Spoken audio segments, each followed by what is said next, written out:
Okay, so I'm back, and that was the woman from St Andrews. Because a lot of stuff's happened.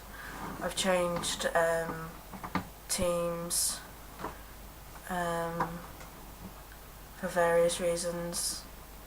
I've been in hospital, which is why I changed teams, because the team I was with, Central, wasn't intensive enough. So yeah, that's it. Uh, and she just said, she knows me really well. She said, "Oh, are you worried you won't have a place with us?" And I said, "Yeah." So yeah, so we're going to discuss that. But anyway, you don't really need to know that. So where I was at? Oh yeah, my mum started to get really depressed. She was off work, and she would just sit in her room all the time, and she would sleep, and she just wasn't interested in me, wasn't interested in what I was doing. And I know that's like really selfish me way to think that, she was obviously having a really hard time with it, and all I can think about is myself. In my defence, she wasn't the same with like me and my sister. But yeah, one day, this was back in the day when families only had one computer, and you all had to share. I found that she'd been on a website that encouraged suicide, and the most effective suicide ways to kill yourself. And it wasn't that on its own that completely severed the relationship. I pointed it out to my stepdad, and he just said, "It's fine, it's fine." And I said, "No, it's not." He said, "No, it's fine." And he shouted at me. From then on, I just had to sever the relationship and not be emotionally close to her, because it was just too hard. Because what if she did die? What if she did kill herself? What if she killed herself because she didn't love me? Because I think it does cause her problems, knowing the relationship with us and stuff. What if it was my fault? And also part of me, and I know this is awful, is, no, I can't even go there, but it's just incredibly hard having a parent with mental health problems. And I mean, it's incredibly hard being a parent with mental health problems as well. I'm not saying that, it's all rosy for her or any parent, but it was, again, because children live in egocentrical worlds, but I live in an especially egocentrical world, in a very personalised world. So everything, I have quite strong thoughts that people only exist to interact with me. That you people that are watching this only exist to talk to me, and stuff like that, and that you're not real, that I don't live in a real world. It's like this world is a test for me, and that I have to pass this test to be able to continue onto the real world and stuff. So yeah, her depression got worse and worse. She was never hospitalised. Then she didn't she didn't do it. She didn't self-harm to what I know. She was really susceptible to taking too many tablets, not too many antidepressants, but she'd get addicted to painkillers and stuff. And she would just, I don't know, completely dismiss me. She screamed in my face once. It was about some cakes. There was 2 eclairs, and there's one for her and one for Dad. And she screamed in my face that they weren't for me. And while she was depressed, a lot of the stuff when I was home fell onto me to do, like putting the washing away, which, you know, on the whole scale of, you know, things isn't, you know, a lot to do, but like looking after my sister, you know, just the emotional strain of having someone so sad in the house and stuff fell on me quite hard. And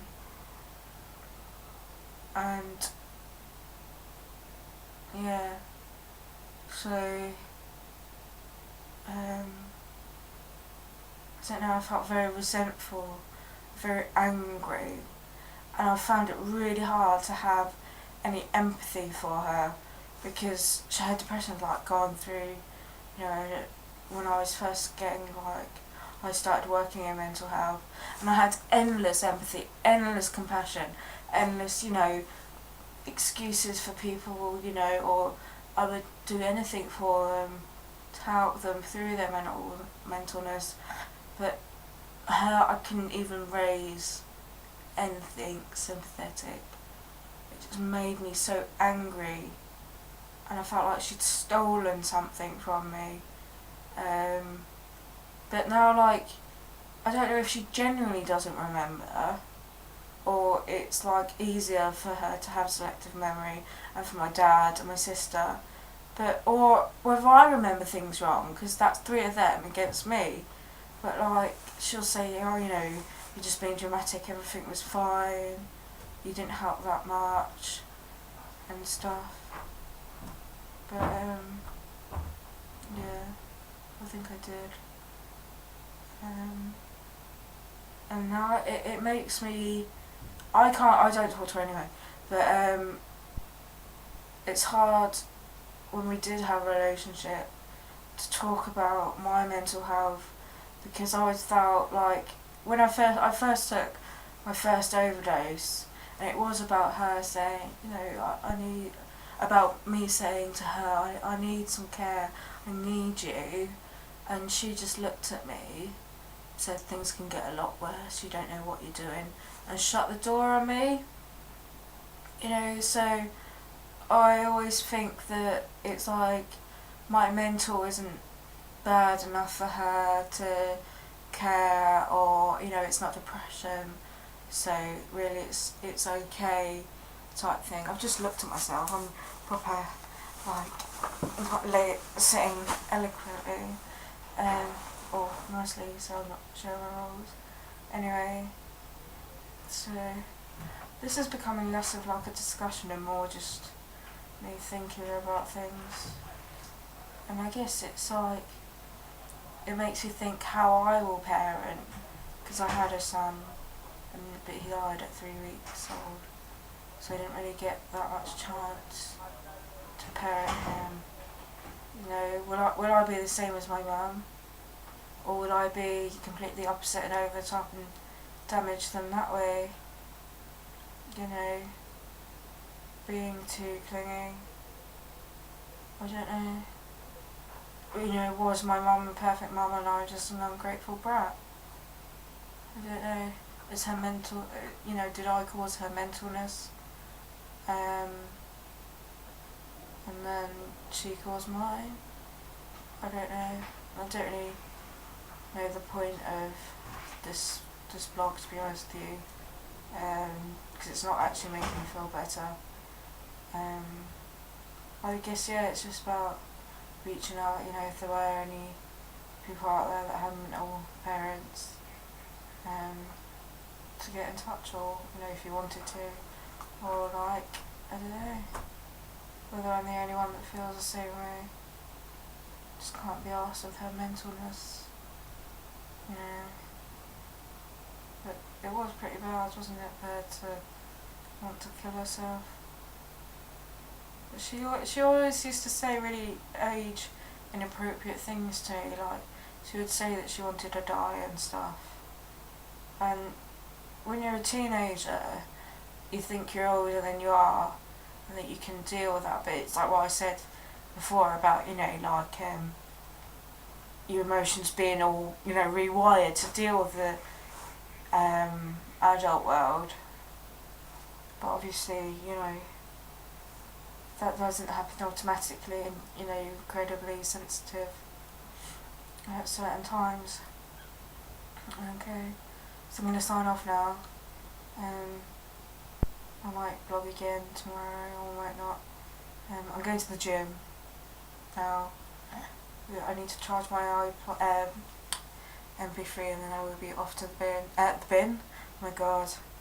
The gym even. Okay, and I'll see you later. Bye.